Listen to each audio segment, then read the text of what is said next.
وَلَقَدْ يَسَّرْنَا الْقُرْآنَ لِلذِّكْرِ فَهَلْ مِن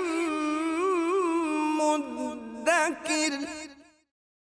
السلام علیکم ورحمۃ اللہ وبرکاتہ۔ الحمد للہ وکفا وسلام علی عبادہ الذین اصطفیٰ۔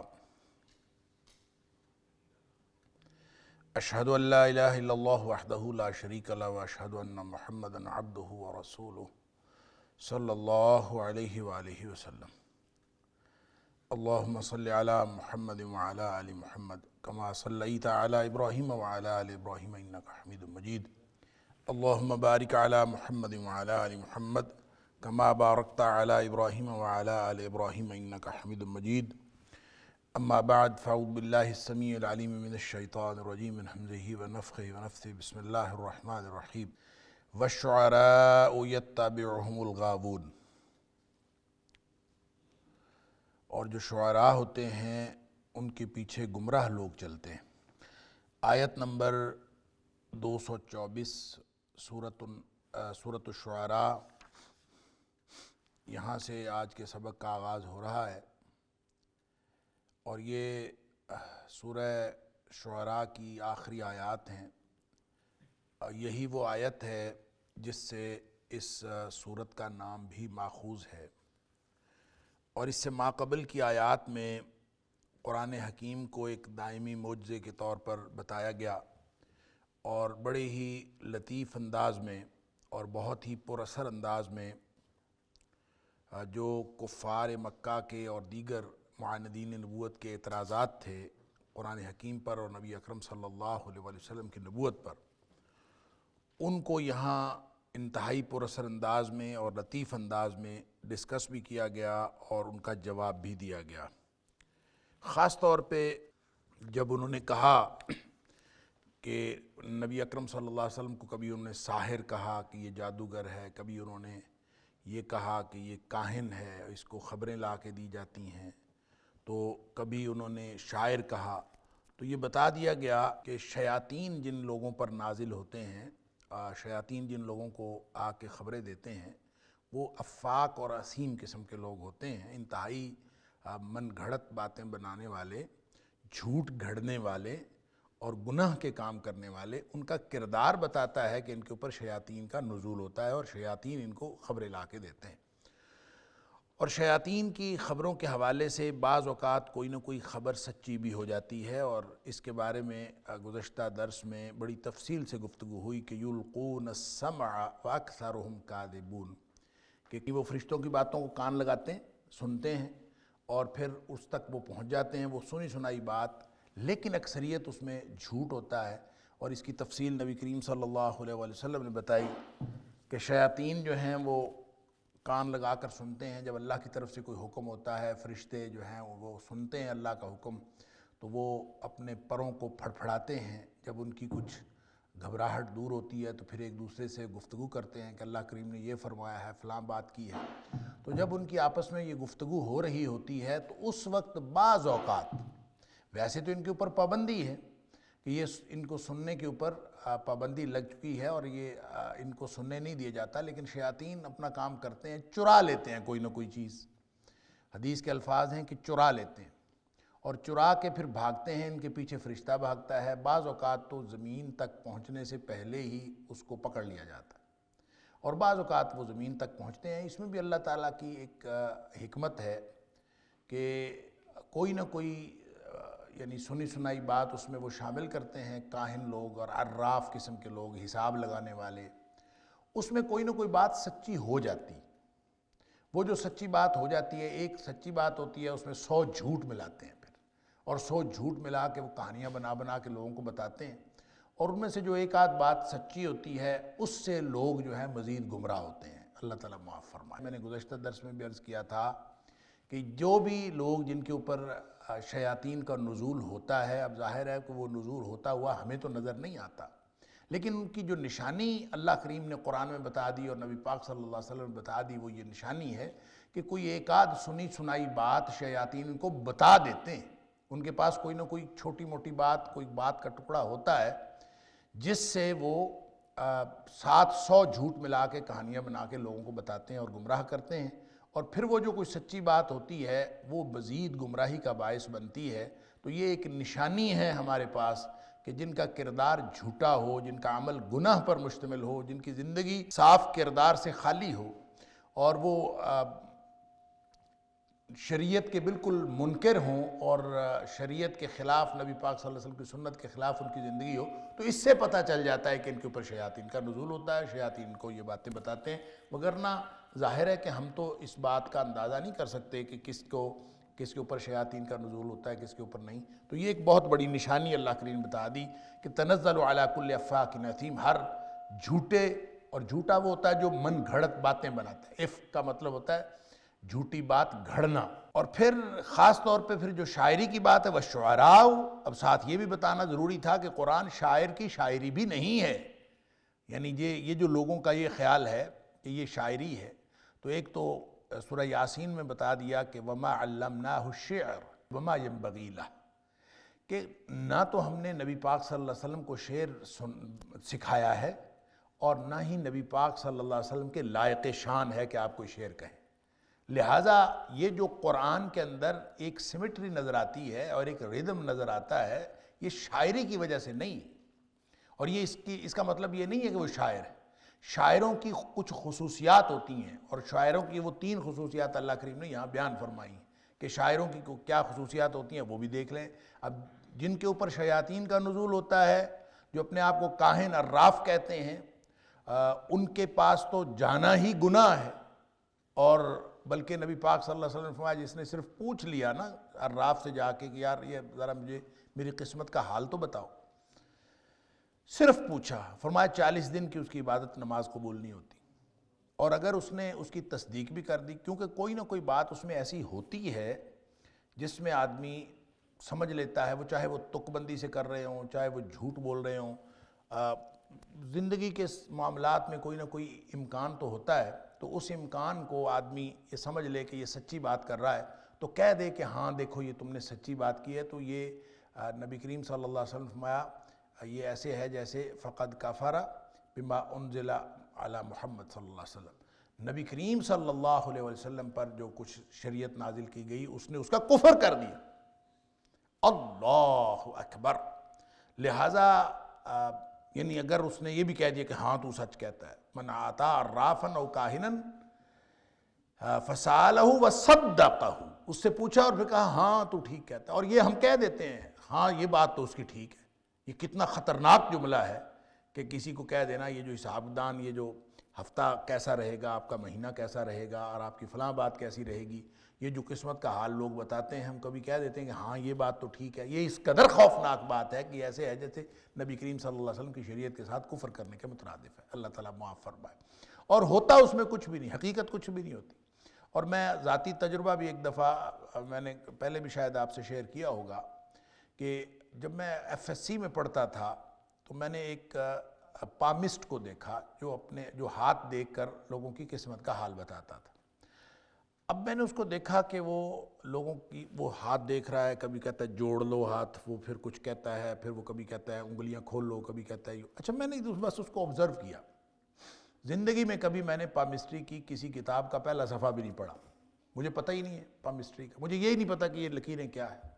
لیکن میں نے اس کو آبزرو کیا کہ یہ پتہ نہیں کیسے تک بندی کر رہا ہے۔ تو میں نے سوچا اس وقت لڑکپن کی عمر تھی، تو میں نے ایسے شرارتاً کہا کہ یہ ہاتھ تو میں بھی دیکھ سکتا ہوں۔ تو اگلے دن کالج میں جا کے میں نے مشہور کر دیا کہ میں پامسٹ ہوں، مجھے پامسٹری آتی ہے، میں بھی ہاتھ دیکھ لیتا ہوں۔ تو بس پھر کیا تھا، آپ تھوڑا سا کسی کو بتا دی تو علم ہی ایسا ہے، آپ کسی کو کہہ دیں گے مجھے تھوڑا سا آتا ہے تو دنیا آپ کے پیچھے ہوگی۔ تو وہی ہوا، لوگوں نے ایسے لڑکوں میں مجھے ہاتھ دکھانے شروع کر دی، میں نے ایسے ہی تو بنا کچھ نہیں پتا کسی چیز کا، صاف جھوٹ، اللہ تعالیٰ معاف فرمائے۔ تو میں اس کو کہوں کہ یہ آپ کی بیوی بڑی خوبصورت ہوگی، آپ کی قسمت بڑی اچھی ہوگی، آپ کنجوس ہیں، آپ عاشق مزاج ہیں، آپ فلاں ہیں فلاں ہیں۔ اچھا یہ نا کچھ چیزیں ہوتی ہیں کامن۔ ہمارے وہ گاؤں میں ایک حکیم صاحب ہوتے تھے، تو وہ نبض دیکھتے تھے نا تو وہ ہر بندے کو یہ کہہ دیتے تھے تمہارے مثانے میں گرمی ہے۔ لو جو مثانے میں گرمی کیسے کوئی ڈیٹیکٹ کرے، کوئی کیسے کرے؟ اب یہ بیماری ایسی ہے کسی کو کچھ نہیں پتا، اب ہر شخص کو مثانے میں گرمی کہی جا سکتی ہے۔ اسی طرح کی کچھ عالمگیر قسم کی چیزیں تھیں جو آپ کسی کو بھی کہہ دیں تمہیں غصہ بہت آتا ہے، غصہ ہر شخص کو آتا ہے۔ کوئی کسی کو کہہ دیں کہ تم دل پھینک ہو، تمہارا عاشق مزاج ہو، تو کوئی نہ کوئی ہر شخص کی کمزوری ہوتی ہے۔ تو آپ کچھ چیزیں کہہ دیں تو ہر شخص سوچتا ہے ہاں غلط تو ٹھیک ہے، یہ ہے تو صحیح۔ تو بہرحال میں نے ایسے شغل کے نیت سے جو ہے وہ کرنا شروع کر دیا۔ تو فکر مجھے اس دن پڑی، کالج میں ایسے شغل کر رہے تھے، تو ایک دن سردیوں کی شام تھی، میں اپنا کرکٹ کھیل رہا تھا، کہاں کھیل رہا تھا، تو مجھے آ کے کسی نے بتایا مغرب سے ذرا پہلے کہ آپ کو کوئی لوگ ملنے کے لیے آئے۔ تو میں باہر نکلا تو 3 لوگ موٹر سائیکل پہ چڑھے ہوئے، کھیس انہوں نے لپیٹے ہوئے، اور وہ کم از کم وہ کوئی میرا خیال 27-28 کلومیٹر دور گاؤں تھا ان کا، وہاں سے آئے۔ تو میں نے کہا ہاں جی، کہتے ہیں حماد سے ملنا ہے۔ میں نے کہا جی میں حماد ہوں، بتائیں۔ کہتے یہ ہاتھ دکھانے آئے ہیں۔ انا للہ و انا الیہ راجعون۔ مغرب کی نماز کا وقت تھا، میں نماز پڑھ کے ان کو بٹھایا، چائے شائے پلائی، ان کو میں نے سمجھایا یہ سب جھوٹ ہے، مجھے ککھ نہیں پتا اور کچھ نہیں میں جانتا، میں نے پامسٹری کی کبھی الف بے بھی نہیں پڑھی، مجھے کسی سے پوچھا تک نہیں، مجھے کسی لائن کا نہیں پتا، لیکن میں نے تو ایسے شغل کیا تھا، تو یہ میں آج کے بعد نہیں کروں گا، یہ بالکل غلط بات ہے اور یہ جھوٹ ہے، مجھے کچھ بھی نہیں پتا۔ تو یہ اسی طرح کے جھوٹ ہوتے ہیں، یعنی یہ تو میرا پرسنل ایکسپیرینس ہے، حالانکہ وہ بالکل تک بندی تھی۔ اسی طرح کاہن عراف، وہ کوئی چھوٹی موٹی بات، نبی پاک صلی اللہ علیہ وسلم یہی بات فرمائی، حضرت عائشہ صدیقہ رضی اللہ تعالیٰ عنہ نے روایت کی ہے کہ وہ تھوڑی سی بات ان کو پتہ ہوتی ہے، باقی 100 جھوٹ ملاتے ہیں اس میں، اور 100 جھوٹ ملا کے اس میں یہ کرتے ہیں۔ تو اس میں پھر جو شعراء ہیں یہ ایک بالکل اور کیٹیگری ہے۔ شعراء کی کیا کیٹیگری ہے؟ وَالشُّعَرَاءُ يَتَّبِعُهُمُ الْغَاوُونَ۔ ان کا سب سے پہلی نشانی یہ ہے کہ شعراء جن کی شاعری ہوتی ہے، یہ ردم تو ہے قرآن میں لیکن یہ شاعری نہیں ہے، نبی پاک صلی اللہ علیہ وسلم کو تو اللہ نے شاعری سکھائی نہیں، اور یہ جو قرآن ہے یہ جب دل پر اثر کرتا ہے تو لوگ جو قرآن کو نہیں مانتے وہ اس تاثیر کو دیکھتے ہوئے وہ سمجھتے ہیں کہ شاید یہ شاعری ہے۔ کیوں؟ اس لیے کہ ان کو اس ردم سے اسی طرح کی کشش محسوس ہوتی ہے جو شاعری کے اندر کشش محسوس ہوتی ہے، تو وہ اس ردم سے وہ سمجھتے ہیں کہ شاید یہ شاعر۔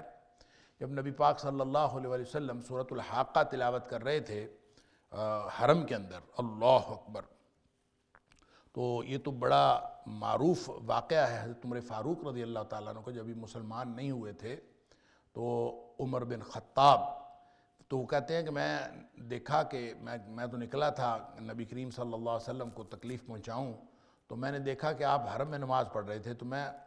کعبے کے پردے میں چھپ گیا اور چھپ کے قریب آ گیا بالکل، اور قریب آ کے میں نے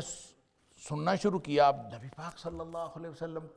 کی زبان اقدس ہو، حرم ہو، اور پھر اللہ کا قرآن ہو، تو اس میں کیا تاثیر ہوگی؟ پھر وہ عرب تھے، ایک دوسرے کو سمجھتے تھے، ہماری طرح اجمی تھوڑی تھے، تو ان کو جب قرآن سمجھ میں آیا تو حیران ہو گئے کہ یہ کیا قرآن ہے، اس کی تاثیر محسوس کی۔ تو دل میں سوچا، یہ حضرت عمر فاروق رضی اللہ تعالیٰ فرماتے ہیں میں نے دل میں سوچا کہ یہ تو کوئی شاعر ہے، اس قدر شاعری کی، یعنی اس قدر ردم کے ساتھ اور خوبصورت لے کے ساتھ یہ پڑھ رہا ہے تو یہ کوئی شاعری لگتی۔ اب ہر شخص وہ ہے، وہ اپنے آپ کو اپنی کسی چیز کو دیکھتا ہے تو وہ کہتے ہیں فکر ہر کس با قدر ہمت اوست، ہر شخص جو ہے اپنی سوچ کے مطابق کسی چیز کا مطلب لیتا ہے۔ جیسے ڈاکٹر محمود غازی صاحب نے لکھا ہے ڈاکٹر حمید اللہ صاحب کے حوالے سے، ڈاکٹر حمید اللہ مرحوم، اب تو ڈاکٹر غازی صاحب بھی مرحوم ہو گئے، اللہ تعالیٰ سب کی مغفرت فرمائے۔ تو ڈاکٹر حمید اللہ صاحب جو پیرس میں ساری عمر دین کا کام کرتے رہے، تو وہ کہتے ہیں کہ اوسطاً میرے ہاتھ پر دن میں 2 لوگ مسلمان ہوتے تھے۔ تو بہرحال اس میں ایک شخص مسلمان ہوا جو موسیقار تھا، اور اس نے قرآن کو موسیقی سمجھا، اور وہ ہمیشہ قرآن کو موسیقی سمجھتا رہا، اور مسلمان بھی ہو گیا، اور اس نے کہا کہ جس ٹاپ لیول کی یہ موسیقی ہے، اس لیول کی موسیقی دنیا میں موجود نہیں۔ ابھی واللہ عالم کیا تھا کیا نہیں تھا، وہ کون سا علم تھا، اللہ کو معلوم۔ تو اسی طرح ہر شخص اپنے حساب سے سوچتا ہے۔ تو عمر فاروق رضی اللہ تعالیٰ عنہ فرماتے ہیں میں نے دل میں سوچا کہ یہ تو کوئی شاعر ہے، تو ابھی میں نے دل میں سوچا تھا تو اگلی آیت آ گئی، اِنَّهُ لَقَوْلُ رَسُولٍ كَرِيمٍ وما هو بقول شاعر قلیلا ما تؤمنون۔ وَلَقَدْ يَسَّرْنَا الْقُرْآنَ لِلذِّكْرِ فَهَلْ مِن مُّدَّكِرٍ وَلَقَدْ يَسَّرْنَا الْقُرْآنَ لِلذِّكْرِ فَهَلْ مِن مُّدَّكِرٍ۔ یہ کسی شاعر کا کلام نہیں ہے۔ تم ایمان لاتے ہو تو لاؤ، نہیں لاتے تو نہ لاؤ، تم میں سے بہت تھوڑے لوگ ایمان لاتے ہیں، لیکن یہ شاعر کا کلام نہیں۔ تو چونکہ دل میں سوچا تھا اور انہوں نے کہہ دیا کہ یہ شاعر کا کلام نہیں ہے، تو عمر فاروق رضی اللہ تعالیٰ فرماتے ہیں مجھے یہ لگا کہ اس کو میرے دل کی بات کیسے پتہ چل گئی۔ تو چونکہ اس وقت یہ بد عقیدگی موجود تھی کہ دلوں کا حال کاہن جانتے ہیں، لہٰذا اسی بد عقیدگی کی بنیاد پر عمر فاروق رضی اللہ تعالیٰ عنہ فرماتے ہیں میں نے سوچا کہ یہ تو کوئی کاہن لگتا ہے کہ جس کو میرے دل کی بات پتہ چل گئی ہے۔ تو اللہ اگلی آیت آ گئی، نبی پاک صلی اللہ علیہ وسلم نے اگلی آیت پڑھ دی، وَلَا بِقَوْلِ كَاهِنٍ قَلِيلًا مَا تَذَكَّرُونَ۔ یہ کسی کاہن کا کلام بھی نہیں ہے، تم بہت کم نصیحت پکڑتے ہو۔ نہ یہ شاعری ہے، شاعر کی شاعری بھی نہیں، اور یہ کاہن کا کلام بھی نہیں ہے۔ وہ حضرت عمر فاروق رضی اللہ تعالیٰ فرماتے ہیں بس اسی وقت قرآن کی ہیبت میرے دل میں گھر کر گئی تھی، نبی پاک صلی اللہ علیہ وسلم کی حقانیت میرے دل میں گھر کر گئی۔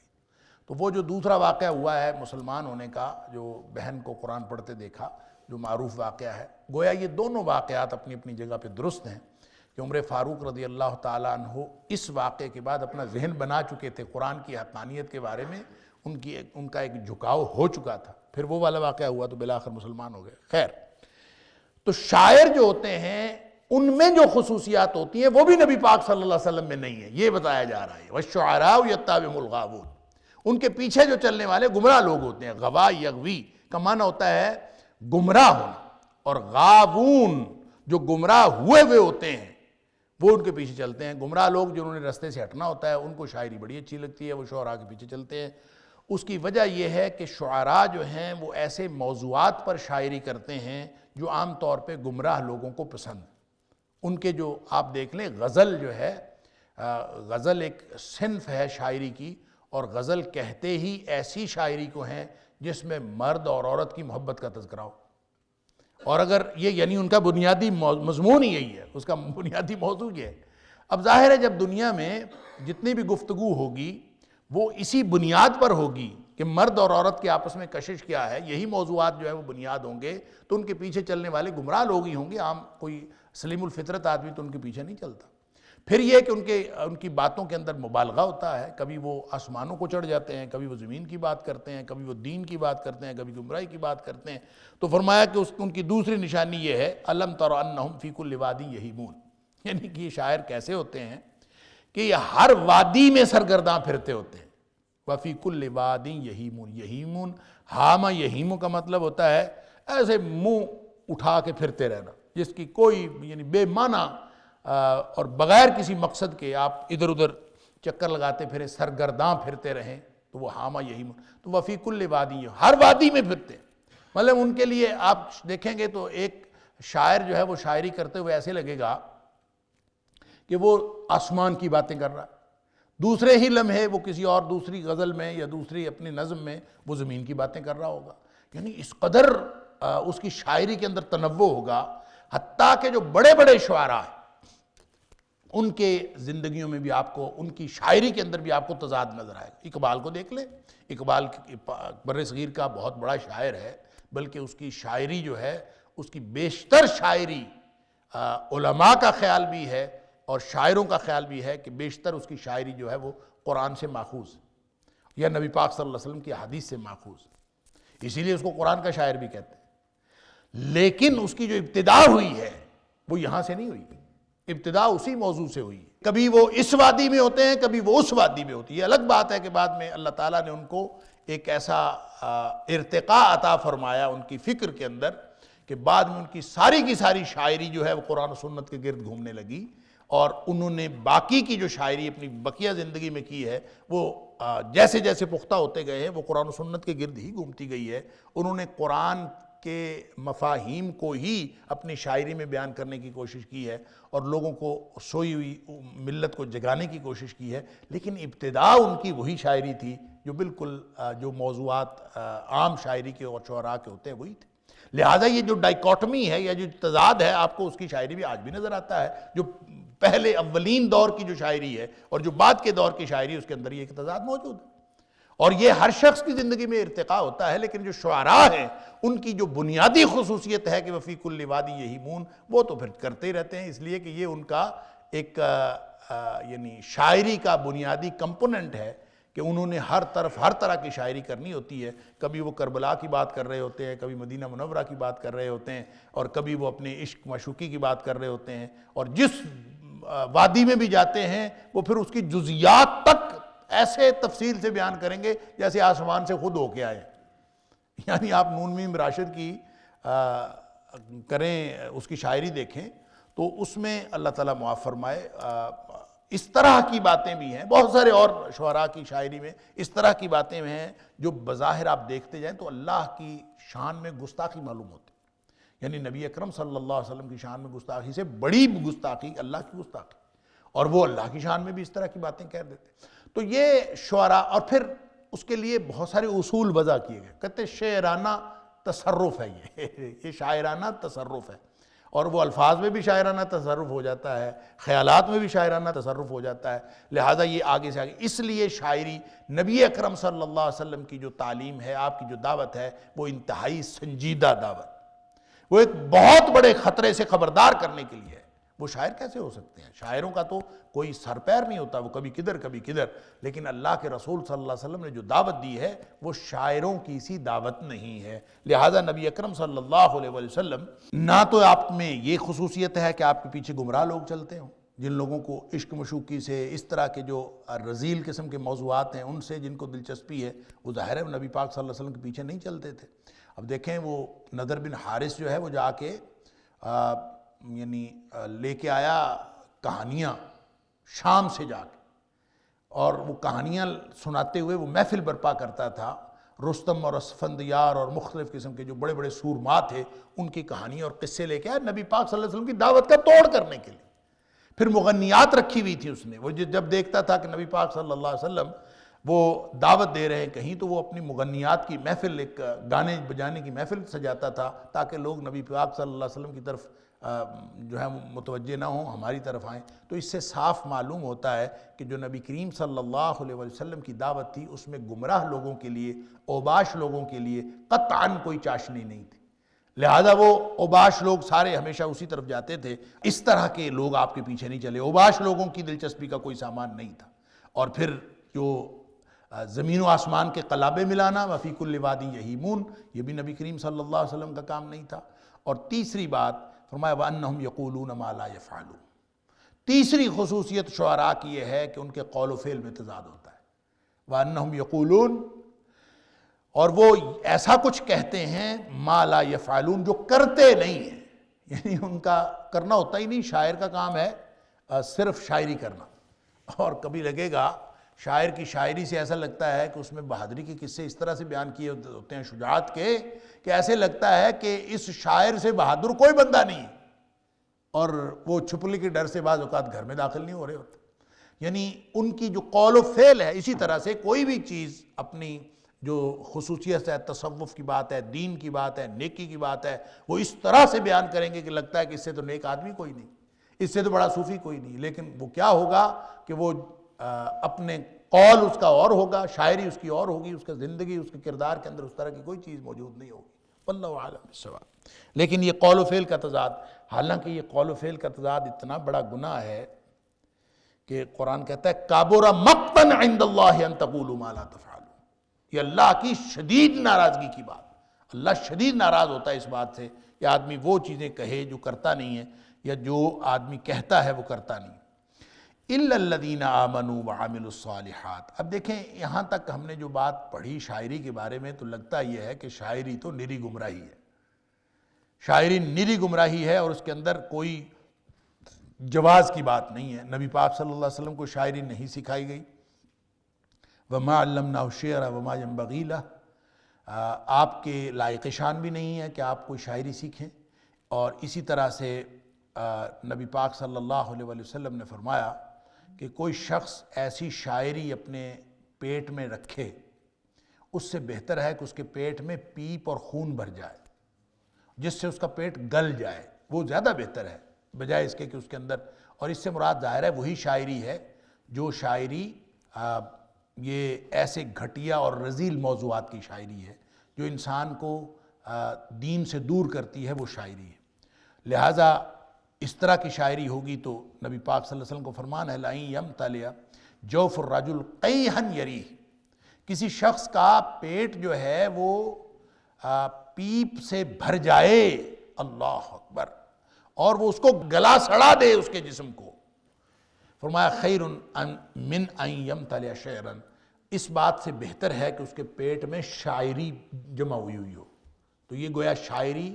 یہ پیپ اور خون اور گلی سڑے مادے سے بھی زیادہ نقصان دہ چیز ہے، اللہ تعالیٰ معاف فرمائے۔ اس سے مراد وہ شاعری ہے جو رذیل موضوعات کی شاعری۔ اب آ جائیں کہ خود اللہ کے رسول صلی اللہ علیہ وسلم نے شعر سنے بھی ہیں۔ یہاں اللہ تعالیٰ نے قرآن میں بھی استثناء فرمایا اِلَّا الَّذِينَ آمَنُوا وَعَمِلُوا الصَّالِحَاتِ وَذَكَرُوا اللَّهَ كَثِيرًا وَانتَصَرُوا مِن بَعْدِ مَا ظُلِمُوا فَسَيَعْلَمُ الَّذِينَ ظَلَمُوا أَيَّ مُنقَلَبٍ يَنقَلِبُونَ، سوائے ان لوگوں کے جو ایمان لائے اور انہوں نے عمل کیے اچھے، وَذَكَرُوا اللَّهَ كَثِيرًا، اور وہ یاد کرتے رہے اللہ کو، وَانتَصَرُوا مِن بَعْدِ مَا ظُلِمُوا، اور انہوں نے اس بدلہ لیا، انتقام لیا اس بات کے بعد کہ ان کے اوپر ظلم کیا گیا تھا۔ وَسَيَعْلَمُ الَّذِينَ ظَلَمُوا، اور ان قریب جان لیں گے ظالم، أَيَّ مُنقَلَبٍ، کس لوٹنے کی جگہ کو، ینقلبون، وہ لوٹنے والے ہیں۔ اچھا، یہ استثناء بتایا، 4 قسم کی جو شاعری ہے، 4 قسم کی شاعری یہ اس سے مستثنیٰ، وہ جو 3 خصوصیات پہلے بتائیں،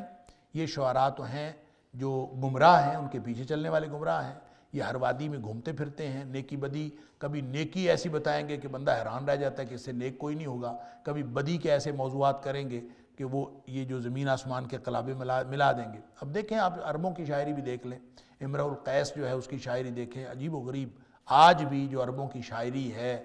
وہ اس قدر آپ کو مرد عورت کے باہمی تعلقات پر مبنی اور اس کے جو خد و خال ہیں اس کی تفصیلات پر مبنی شاعری ہے کہ لوگ جو ہیں وہ سمجھتے بھی ہیں کہ یہ شعراء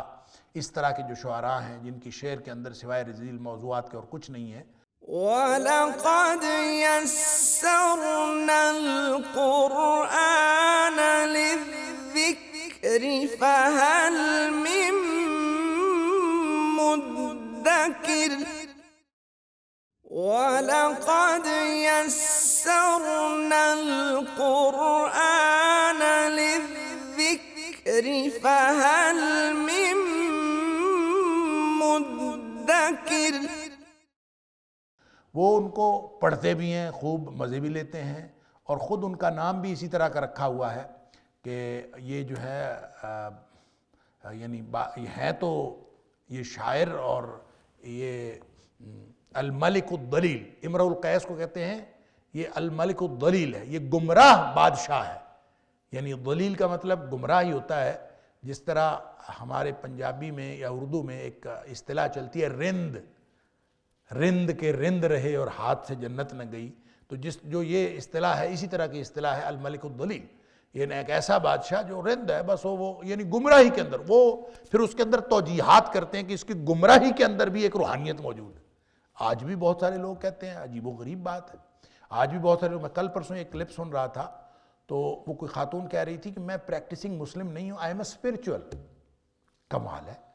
میں پریکٹسنگ مسلم تو نہیں ہے، میں اسپرچول ہوں، میں روحانیت پر مبنی زندگی گزار رہی ہوں، پریکٹسنگ مسلم نہیں۔ یہ پتہ نہیں کہاں سے روحانیت آ گئی جس کے اندر نہ نماز ہے نہ روزہ ہے نہ آپ پریکٹس کرتے ہیں دین کو، لیکن یہ روحانیت پتہ نہیں کہاں سے آ گئی۔ یہ ہے رندوں کی روحانیت کہ آپ گمراہی کے سارے کام کریں اور اس کے اندر ساری اپنی خواہشات بھی پوری کریں، اپنی آرزوؤں اور تمناؤں کو ایکسپریس بھی کریں اور سارا کچھ کرتے ہیں، پھر بھی روحانیت وہیں کی وہیں ہے۔ اور اس طرح کی روحانیت جو ہے یہ اصل میں شعراء اس طرح کی روحانیت کی طرف لے کے جاتے ہیں، سوائے 4 خصوصیات رکھنے والے۔ اب ایک طرف منع ہے شاعری، مذمت ہے شاعری کی، پیٹ میں شاعری ہو، اس طرح کے شعر یاد کیے ہوئے ہوں، عشق اشعار، تو اس کا مطلب یہ ہے کہ یہ اس سے بہتر ہے کہ آپ کے پیٹ میں پیپ بھر جائے اور گند بھر جائے، اس گند سے بھی زیادہ گند ہے اگر آپ نے اس طرح کے شعر یاد رکھے۔ لیکن الا الذین آمنوا وعملوا الصالحات، سوائے ان لوگوں کے جو ایمان لائے، پہلی خصوصیت ایمان والے، یعنی ایمان کی بنیاد پر آپ کوئی بات کریں وعملوا الصالحات، یا پھر اس کا کردار بھی ٹھیک ہو، یہ دوسری خصوصیت اس میں ہونی چاہیے۔ وذکر اللہ کثیرا، اور وہ اللہ کا ذکر بہت کرے۔ کیا مطلب؟ اللہ کا ذکر صرف شاعری میں نہیں، اپنی عمومی زندگی میں بھی اللہ کو یاد رکھے، یعنی ان کی زندگی بھی اس بات کا پرتو ہو کہ ان کو اللہ یاد ہے، اور وہ اللہ کی یاد میں وہ روتے ہوں، وہ اللہ تعالیٰ کی ناراضگی سے بچنے کی کوشش کرتے ہوں، اللہ کی رضامندی حاصل کرنے کی کوشش کرتے ہیں، اللہ کو یاد رکھنا۔ اور اگر اللہ کی یاد اس کی زندگی میں ایمان، عمل صالح کردار ہے اور اللہ کی یاد ہے، ذکر الہی کرتے ہیں، یعنی ان کا شاعری میں بھی ذکر اللہ کا ہوتا ہے، ذکر الہی پر مبنی شاعری ہوتی ہے، اور پھر ان کا اپنا کردار بھی ذکر الہی پر مبنی ہوتا ہے۔ وَانْتَصَرُوا مِن بَعْدِ ظُلِمُوا، اور ایک چوتھی خصوصیت ان کی یہ ہے کہ وہ ان کی شاعری جو ہے وہ دفاعی شاعری ہوتی ہے، مزاحمتی شاعری ہوتی ہے، اور وہ شاعری کرتے ہیں اسلام کے دفاع کے لیے، اور جو اسلام کے دفاع کے لیے شاعری کریں اور اس میں اللہ کا ذکر بہت کریں، اور ان کی ذاتی زندگی بھی ذکر الہی پر مبنی ہو، کردار اچھا ہو، ایمان ٹھیک ہو، یہ چار باتیں ان میں ہوں تو قرآن نے اس شاعری کو مستثنیٰ قرار دیا۔ اس کا مطلب یہ ہوا کہ ہر شاعری قابل مذمت نہیں ہے۔ خود نبی پاک صلی اللہ علیہ وسلم نے شعر سنے، حضرت عمر رضی اللہ تعالیٰ عنہ غالباً راوی ہیں، وہ فرماتے ہیں کہ مجھے نبی پاک صلی اللہ علیہ وسلم سے کہ پیچھے سواری کا موقع ملا، تو آپ نے مجھ سے پوچھا حل معک من شعر امیہ بن ابی سلط، کہ اے عمر یہ بتاؤ کہ تجھے کوئی امیہ بن ابی سلط کا کوئی شعر یاد ہے؟ اب وہ شاعر تھا، اس کی شاعری پر از حکمت تھی، اور حکمت کی شاعری جو ہے اس کو نبی پاک صلی اللہ علیہ وسلم اس کی تحسین فرمائی ہے۔ ان من الشعر حکمہ، آپ نے فرمایا بعض شعر ایسے ہوتے ہیں ان کے اندر حکمت ہوتی ہے، دانائی ہوتی ہے، تو دانائی کی بات ہو، وہ شعر سننا بھی ٹھیک ہے، وہ سنانا بھی ٹھیک ہے، وہ کہنا بھی ٹھیک ہے، وہ شاعری کرنا بھی درست ہے، کیونکہ وہ ان چار باتوں میں آتا ہے۔ لہذا نبی پاک صلی اللہ علیہ وسلم نے پوچھا کہ تمہیں کوئی شعر آتا ہے؟ انہوں نے کہا ہاں آتے ہیں۔ انہوں نے نبی پاک صلی اللہ علیہ وسلم ہی پھر سناؤ، انہوں نے کہا فانشدتہ شعرا، میں نے ان کو آپ کو نبی پاک صلی اللہ علیہ وسلم کو ایک شعر سنایا۔ پھر نبی پاک صلی اللہ علیہ وسلم اور آتا ہے؟ میں نے کہا ہاں جی اور آتا ہے۔ آپ نے فرمایا اور سناؤ۔ کرتے کرتے حضرت عمر کہتے ہیں میں نے نبی پاک صلی اللہ علیہ وسلم کو 100 شعر سنائے، حتی انشدتہ 100 بیت، میں نے آپ کو 100 شعر سنائے نبی کریم صلی اللہ علیہ وسلم کو۔ تو اس کا مطلب ہے نبی پاک صلی اللہ علیہ وسلم نے خود سنے ہیں، اور وہ امیہ بن ابی سلط کی جو شاعری ہے وہ پر از حکمت شاعری، اس لیے نبی پاک صلی اللہ علیہ وسلم ان من الشعر حکمہ، یہ بھی حدیث ہے نبی پاک صلی اللہ علیہ وسلم کی۔ تو اس کا مطلب یہ ہوا، ان ساری گفتگو کا مطلب یہ ہوا کہ ایک شعر ہے جو قابل مذمت ہے، اور ایک شعر ہے جس کی اجازت ہے، اور ایک تیسری قسم ہے شعر کی جو قابل تحسین ہے، یعنی اس کی تحسین نبی پاک صلی اللہ علیہ وسلم نے اس کی تحسین کی ہے۔ عمومی طور پر تو آپ نے خود شعر کی یا شاعری کی آپ نے اس کو اجازت دی ہے۔ آپ نے کہا کہ اس کا جو شعر ہے نا، اس کی حیثیت ایسے ہے، الشعر بمنزلۃ الکلام، یہ ایسے ہی ہے جیسے کوئی بندہ بات کرتا ہے، ایک بات کرنے کا اسلوب ہے شعر، لہذا حسنہ کا حسن الکلام، جس طرح بات کوئی اچھی کر سکتا ہے کوئی بری کر سکتا ہے، وقبیحہ کا قبیح الکلام، جس طرح سے آدمی بات کرتا ہے وہ زبان سے نکلے ہوئے الفاظ اچھے ہوں تو وہ اچھی بات ہے، برے ہوں تو وہ بری بات ہے، بعینہ ہی شعر اچھا ہو تو وہ اچھا ہے، اور جو برا ہو تو وہ برا ہے، یہ نبی پاک صلی اللہ علیہ وسلم کا فرمان ہے۔ تو اس کا مطلب یہ ہے کہ شعر کہنے کی اجازت ہے اگر وہ شعر اچھا ہو، اس کے اندر کوئی برائی نہ ہو۔ 3 خصوصیات برائی والی بتا دیں، 4 خصوصیات نیکی والی بتا دیں، تو یہ ان کی اجازت ہے، اس کی مذمت ہے۔ تیسری قسم وہ ہے جو شاعری جو ہے وہ ضروری ہے، نبی پاک صلی اللہ علیہ وسلم نے حکم دیا۔ آپ نے فرمایا، حضرت عائشہ صدیقہ رضی اللہ تعالیٰ عنہ فرماتی ہیں، آپ نے حضرت حسان بن ثابت رضی اللہ تعالیٰ عنہ کو حکم دیا۔ اب دیکھیں، ایک شاعری قابل مذمت، ایک شاعری جس کی اجازت جائز، تیسری قسم کی شاعری ہے جو ضروری ہے۔ آپ نے حکم دیا اہجو قریشن، حسان قریش کی حجب کرو، دفاعی شاعری، جنگ کی جنگی شاعری، اور اس میں آپ قریش کے بارے میں شعر کہو فَإِنَّهُ أَشَدُّ عَلَيْهَا مِن رَشْقٍ بِالنَّبْلِ، اللہ اکبر، کہ یہ جو تم شعر کہتے ہو نا ان کو، یہ ان کو تلوار سے زیادہ چھید کرتے ہیں، نیزے سے زیادہ ان کو چھید کرتے ہیں اور ان کو زخم لگاتے ہیں، لہذا تم شعر کہو۔ یہ نبی پاک صلی اللہ علیہ وسلم کو خود حکم ہے مسلم شریف کے اندر، اللہ اکبر۔ پھر اسی طرح سے نبی پاک صلی اللہ علیہ وسلم میں اسی حدیث میں ہے، لمبی حدیث ہے، آپ نے یہ بھی فرمایا کہ اے حسان، جو روح القدس ہیں وہ تیری مدد کر رہے ہیں، یعنی جبریل علیہ السلام تیری مدد کر رہے ہیں، ان روح القدس لا یزال یؤیدک ما نافحت عن اللہ وعن الرسول، کہ آپ جب تک اللہ اور اس کے رسول صلی اللہ علیہ وسلم کے دفاع میں شاعری کہہ رہے ہیں، شعر کہہ رہے ہیں، جب تک آپ دفاع کر رہے ہیں، مزاحمتی شاعری کر رہے ہیں، اور اللہ اور اس کے رسول صلی اللہ علیہ وسلم کے دفاع میں جب تک آپ شعر کہہ رہے ہیں، جبریل علیہ السلام تمہاری مدد کر رہا۔ یہ ضروری شاعری ہے، اس طرح کی شاعری، اور اس کے بارے میں نبی پاک صلی اللہ علیہ وسلم کا یہ بھی فرمان ہے، سبحان اللہ۔ کعب بن مالک نے رضی اللہ تعالیٰ عنہ، یہ ابن حبان کی، صحیح ابن حبان کی حدیث ہے اور صحیح حدیث ہے، کعب بن مالک رضی اللہ تعالیٰ عنہ نبی پاک صلی اللہ علیہ وسلم سے شعر کے بارے میں پوچھا کہ شعر کے بارے میں کیا حکم ہے، تو نبی پاک صلی اللہ علیہ وسلم فرمایا ان المؤمن یجاہد بسیفہ ولسانہ، ایک تو شعر قابل مذمت ہے، جو کسی کے پیٹ میں ہو تو اس سے بہتر ہے کہ اس کے پیٹ میں پیپ اور ریشہ پڑ جائے، اللہ تعالیٰ معاف فرمائے، اور دوسرے شاعری ہے جائز۔ اب تیسری شاعری ہے جو مزاحمتی شاعری، جو اسلام اور مسلمانوں کے دفاع کے لیے ہو یا اللہ اور اس کے رسول صلی اللہ علیہ وسلم کے دفاع کے لیے ہو، ایسی شاعری تو ضروری ہے۔ آپ نے فرمایا ان المؤمن یجاہد بسیفہ ولسانہ، مومن جو ہے وہ تلوار سے بھی جنگ کرتا ہے، وہ اپنی زبان سے بھی جنگ کرتا ہے، لہذا شعر جو اسلام اور مسلمانوں کے اور اللہ اور اس کے رسول صلی اللہ علیہ وسلم کے دفاع کے لیے کہے جائیں تو وہ گویا ایک جہاد کی علامت ہے، وہ جہاد باللسان ہے، لسان ہی۔ اور پھر آپ نے فرمایا کہ والذی نفسی بیدہ لکأنما تنزحونہم بالنبل، جب کوئی شخص زبان سے شاعری کرتے ہوئے اسلام کا دفاع کرتا ہے تو وہ تو ایسے ہی ہے جیسے آپ نیزے سے چھید کر رہے ہیں ان کے پیٹوں کے اندر اور ان کے دل و دماغ کے اندر، گویا ان کو دشمنوں کو اس قدر مشکل پڑتی ہے شعر سن کر اور اس قدر ان کو تکلیف ہوتی۔ لہٰذا یہ تیسری قسم کی شاعری جو اسلام کے دفاع میں کی جائے،